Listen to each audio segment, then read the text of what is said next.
Bonjour à toutes, bonjour à tous. Je me tiens devant vous aujourd'hui pour m'adresser à vous. Comme j'ai toujours essayé de le faire chaque fois que la situation l'a exigé. Ces derniers mois, ensemble, nous traversons des moments de douleur, des moments très difficiles. Mais aujourd'hui, je me tiens là pour vous annoncer une bonne nouvelle. Une nouvelle que vous attendiez tous. Une nouvelle que nous attendions tous. Je sais que vous aviez l'oreille tendue vers la haie, l'esprit tendu vers la haie. Eh bien, aujourd'hui, j'ai le plaisir de vous annoncer que depuis hier, ici à la haie, la chambre d'appel de la Cour pénale internationale a décidé de lever toutes les mesures de restriction, de déplacement, de voyage contre le président Gbagbo et moi. Chers amis, je voudrais vous dire toute ma joie. Mais en même temps, je voudrais vous traduire toute ma gratitude. Malgré les difficultés, malgré la fatigue, vous avez été là. Vous y avez cru. Par vos prières, par vos soutiens. Que ce soit en Côte d'Ivoire, en Afrique, en Europe, aux États-Unis, partout dans le monde, vous nous avez soutenus. C'est vrai que nous étions encellés, mais vous étiez dans une prison à ciel ouvert. C'est pourquoi, du fond du cœur, je voudrais vous dire merci. Merci. Merci pour tout. Aucun autre mot ne pourra remplacer le mot merci. Pour autant, depuis mon arrivée ici, je l'ai toujours dit et je le répète,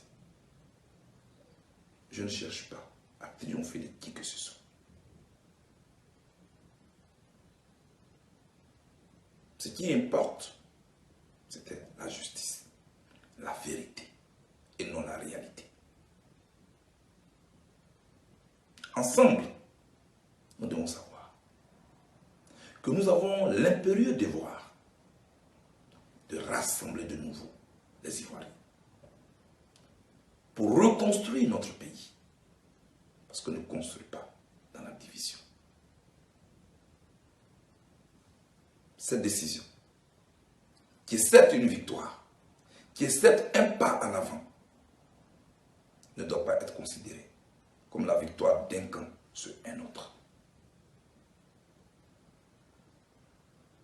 Chers amis, c'est à Dieu que revient la gloire. Et je vous l'avais dit, ce que Dieu a commencé, il va terminer. À ce stade de mon propos, je voudrais vous lancer un appel. Continuez. Continuez de prier pour le président Laurent Gbagbo et moi. Le président Laurent Gbagbo et moi, nous avons toujours besoin de vos prières. Nous avons besoin de votre soutien dans l'union, dans la solidarité. Chers amis, aujourd'hui, au-delà de cette information, somme toute importante, je voudrais qu'on parle de notre pays. Car avant tout, c'est de cela qu'il s'agit. La Côte d'Ivoire. Depuis 3 mois, notre monde est bouleversé par la pandémie du coronavirus. Des familles entières en ont été victimes. Au moment même où je m'adresse à vous, d'autres sont à l'hôpital. Nos habitudes ont été purement bouleversées. Je voudrais m'incliner devant la mémoire de ces personnes qui, malheureusement, en sont décédées. Souhaiter encore prendre établissement à ceux qui sont encore à l'hôpital. Demander et prier ceux qui sont encore en vie de bien vouloir respecter les mesures barrières pour protéger leur vie, pour protéger notre vie et la vie des autres. Au sujet de cette pandémie, je me suis souvent de fois adressé à vous, soit pour rappeler le respect des mesures, soit pour vous inviter à la solidarité. Parce que pour moi, dans cette période d'incertitude, nous devons mettre en parenthèse nos différences et nos différents politiques. Pour faire preuve d'une solidarité agissante les uns envers les autres. Je vous avais lancé un appel autour d'une opération baptisée un acte citoyen pour soutenir notre armée blanche, c'est-à-dire le corps médical qui nous soigne quand nous sommes malades. Je me réjouis de votre grande mobilisation. Vous avez fait parler votre cœur de partout. Vous avez fait des dons, qui en masque, qui en dispositif sanitaire. Merci pour cette grande mobilisation. Et après quelques mois passés à la maison, du fait de cette pandémie, nos enfants, les élèves de Côte d'Ivoire, ont repris le chemin de l'école. Et cette reprise se fait non sans difficulté. Manque de masques, manque de dispositifs sanitaires pour les protéger. Chers amis, seule la solidarité pourra nous permettre de venir à bout de cette pandémie. C'est pourquoi, une fois encore, je voudrais vous demander de faire preuve d'engagement, de détermination envers nos élèves, envers le personnel enseignant, envers l'administration scolaire qui a besoin de nous, qui a besoin de toi. Va, fais don de masques, va, fais don de gel hydroalcoolique dans l'établissement scolaire le plus proche de toi. Tu auras aidé un enseignant, tu auras aidé un élève. Chers amis, pour moi, c'est seulement et ainsi que nous pourrions venir à bout de cette pandémie. Comment pourrais-je continuer cette adresse qui concerne la vie de la nation sans aborder un sujet tout aussi important? Il s'agit des opérations cumulées de l'enrôlement pour l'obtention de la carte nationale d'identité et de l'inscription sur la liste électorale. En ce qui concerne la carte nationale d'identité, j'avais espéré que cette opération serait gratuite. Hélas, mes appels n'ont pas été entendus par les autorités compétentes. Pour autant, il faut que chaque Ivoirien ait sa pièce.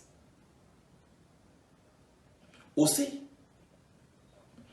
au cours de cette pandémie, j'avais aussi exprimé mon inquiétude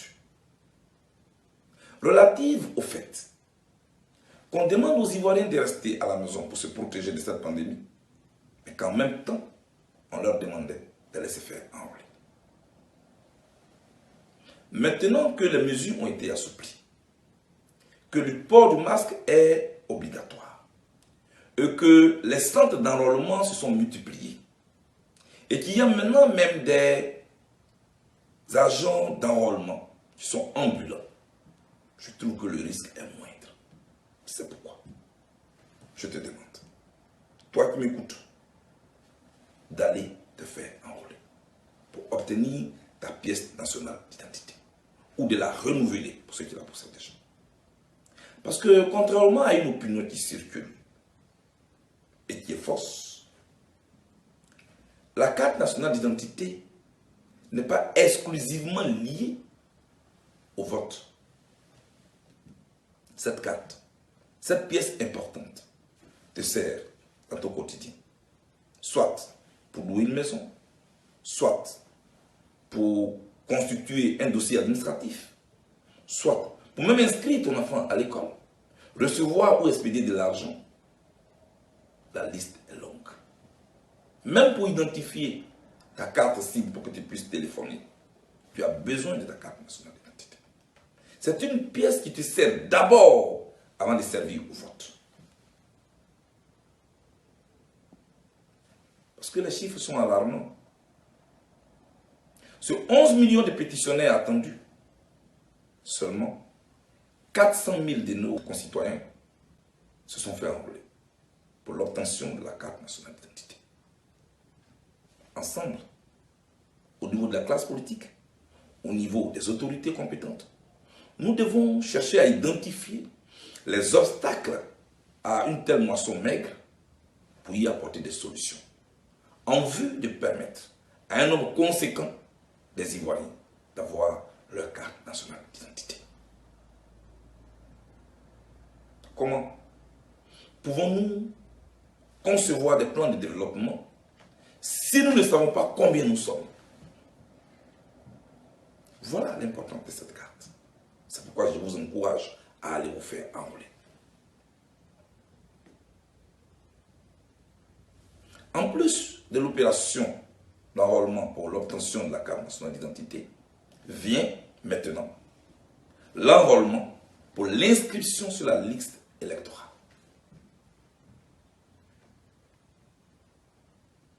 Là encore, sont attendus plus de 4 500 000 Ivoiriens.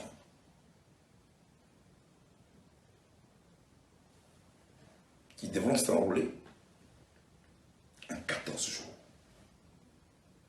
Je crains fort que ce délai ne puisse pas tenir pour enrôler l'ensemble des Ivoiriens éligibles à cette opération.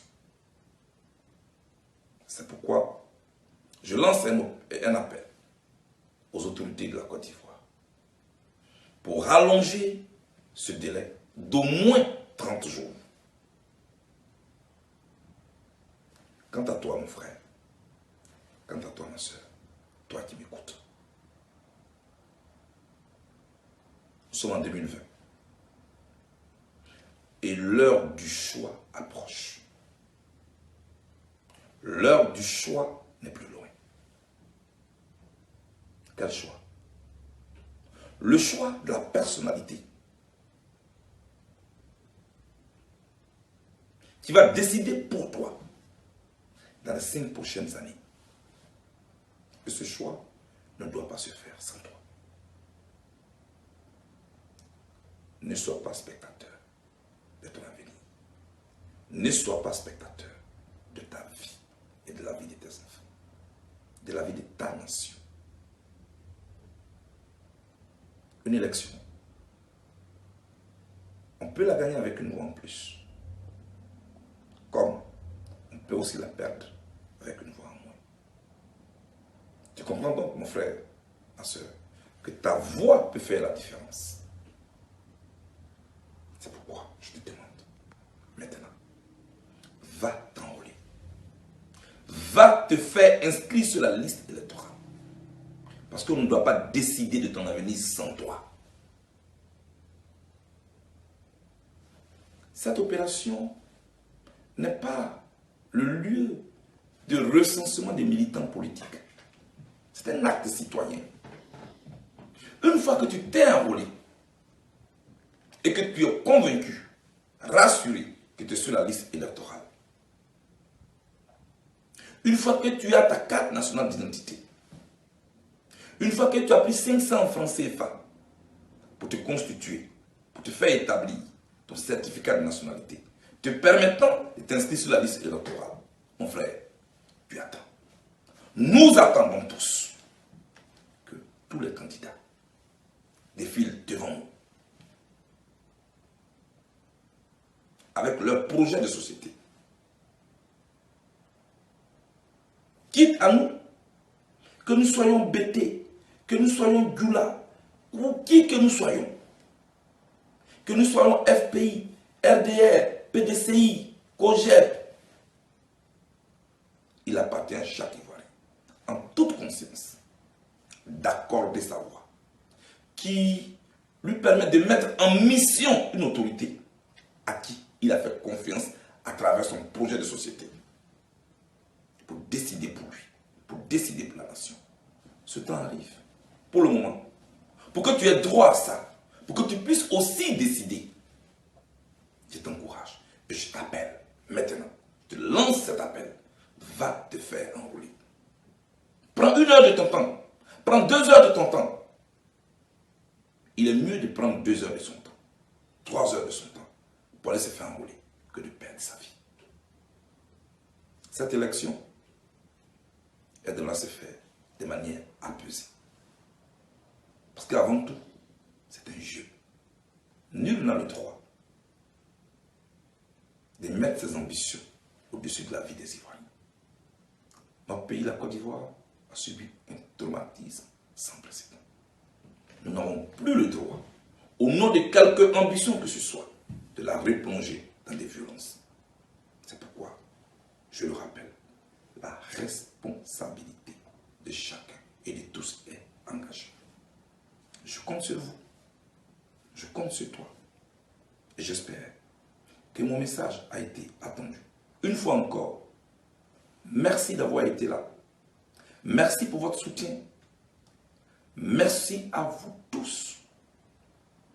La situation que nous vivons actuellement appelle à l'humilité, appelle à la solidarité, appelle à l'humanité. La Côte d'Ivoire a besoin de toutes ses filles et de tous ses fils. Que Dieu bénisse la Côte d'Ivoire. Je vous remercie.